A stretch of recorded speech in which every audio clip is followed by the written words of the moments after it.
ಇವನು ಯಾಕೆ ಈ ಕಡೆ ಹೋಗ್ತಾ ಇದ್ದಾನೆ? ಇರಲಿ ನೋಡೋಣ.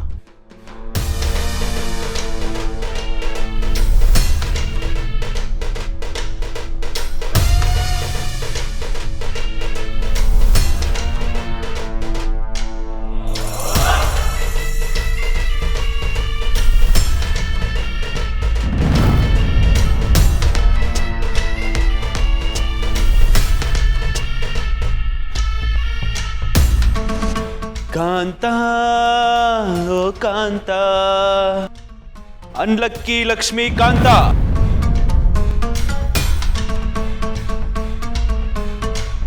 ಓ ಸುಖ ಪುರುಷ ಕಣಯ್ಯ ನೀನು. ಕಾಂತ, ಓಯ್ ಕಾಂತ, ನಿನ್ನಂಥವನು ನೋಡೇ ಬರ್ದಿರ್ಬೇಕು, ಚಿಂತೆ ಇಲ್ಲದವನಿಗೆ ಸಂತೆಯಲ್ಲೂ ನಿದ್ದೆ ಅಂತ. ಎದೇಳ ಮೇಲೆ ಎದೇಳು. ಏಯ್ ಎದೇಳಯ್ಯ ಮೇಲೆ. ಕಾಂತ ಕಾಂತ ಕಾಂತ ಕಾಂತ, ನಿನ್ಗೊಂದು ಹಾಡು ನೆನ್ಪಿದ್ಯಾ?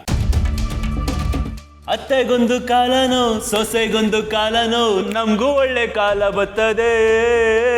ಮಾರಿ ಕಣ್ಣು ಹೋರಿ ಮ್ಯಾಗೆ, ಟಂಕನ ಕಣ್ಣಕ್ಕ ಜೇಡಿ ಕಣ್ಣು ನಿಮ್ಗಳ ಮ್ಯಾಗೆ.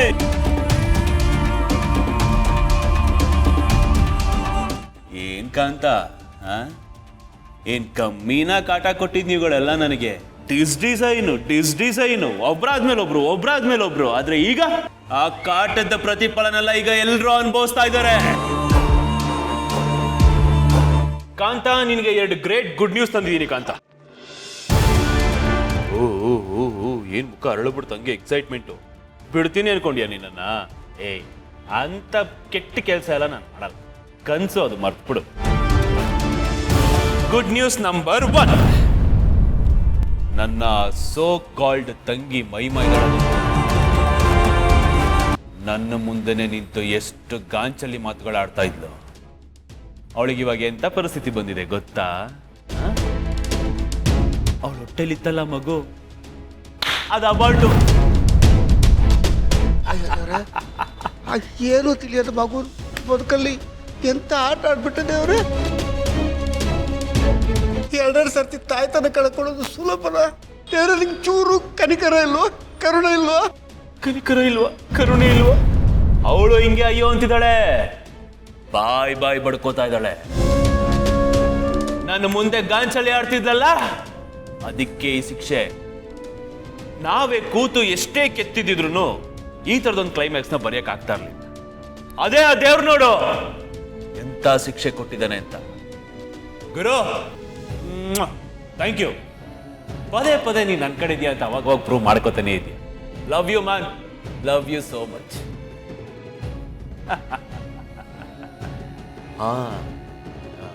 ಎರಡನೇ ಗುಡ್ ನ್ಯೂಸ್ ಏನ್ ಗೊತ್ತಾ?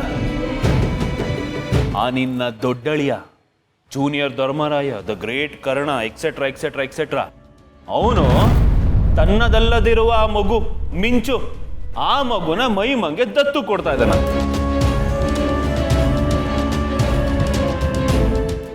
ಸೋ ಸಿಲ್ಲಿ.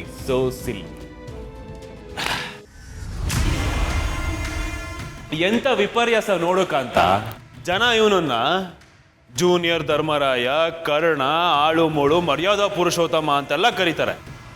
ಅವನು ನಿಜವಾಗ್ಲೂ ಅವನಂತವನ್ ಆಗಿದ್ದಿದ್ರೆ ಅವನ್ ಸ್ವಂತ ಮಗುನ ದತ್ತು ಕೊಡ್ಬೇಕಾಗಿತ್ತು. ಎಲ್ಲೋ ಬೀದಿಲ್ ಸಿಕ್ಕಿರೋ ಯಾವನ್ಗೋ ಹುಟ್ಟಿರೋ ಮಗುನ ದತ್ತು ಕೊಡೋದಕ್ಕೆ ಇವನೇ ಬೇಕಾ? ಹುಟ್ಟಾಗಿಂತ ದೂರ ಆಯ್ತವಳು, ಹತ್ರ ಬಂದಾಗ ಇವನೇ ದೂರ ಮಾಡ್ತಾವಲ್ಲ.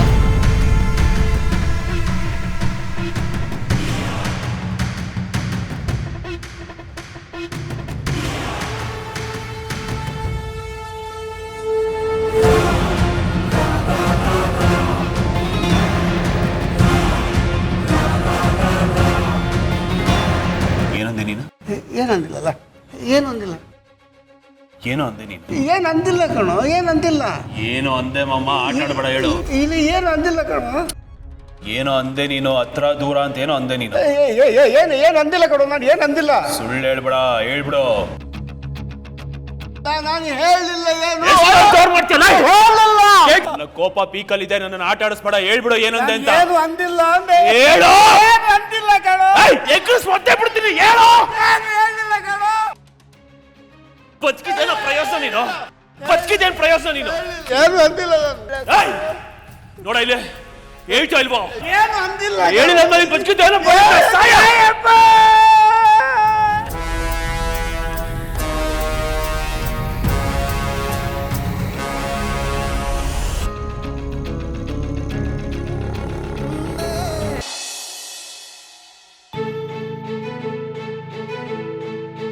ಹಾಯ್ ಅಕ್ಕ. ಬನ್ನಿ.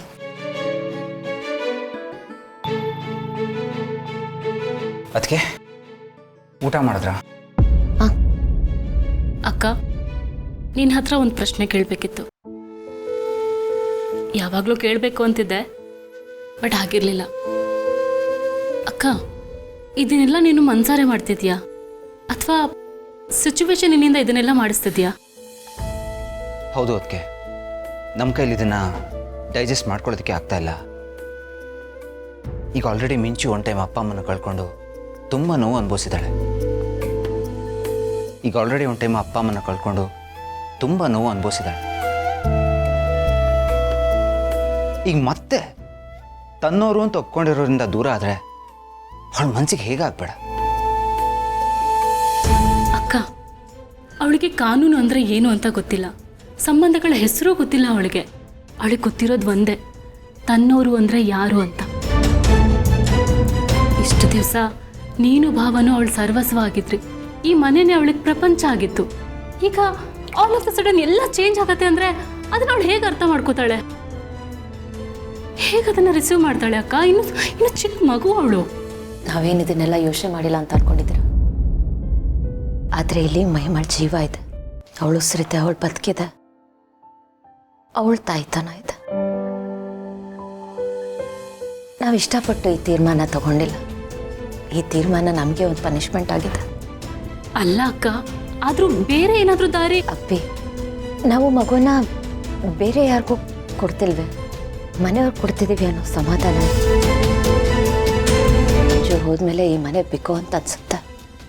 ಮನೆ ತುಂಬ ಜನ ಇದ್ರೂ ಯಾರೂ ಇಲ್ವಲ್ಲ ಅನ್ನೋ ಹಾಗಿರುತ್ತೆ. ಬೆಳಿಗ್ಗೆ ಹೇಳ್ಬೇಕಂದ್ರೂ ಎದೊಳಕ್ಕೆ ಒಂದು ಉದ್ದೇಶನೇ ಇಲ್ಲ ಅನ್ನೋ ಹಾಗೆ ಅನ್ಸುತ್ತೆ. ಜೀವನನೇ ಖಾಲಿ ಖಾಲಿ ಅಂತ ಅನ್ಸುತ್ತೆ. ಆ ನೋವು ಏನಂತ ನನಗೆ ತುಂಬ ಚೆನ್ನಾಗಿ ಗೊತ್ತು. ಒಂದು ಮಗುನ ಕಳ್ಕೊಂಡು ನೋವು ತಿಂದು ಬದುಕಿದ್ದೀನಿ. ಮಿಂಚು ನನ್ನ ಮಕ್ಕಳೇ ಅಂತ ನಂಬೋದಕ್ಕೆ ಶುರು ಮಾಡಿದ್ದೆ.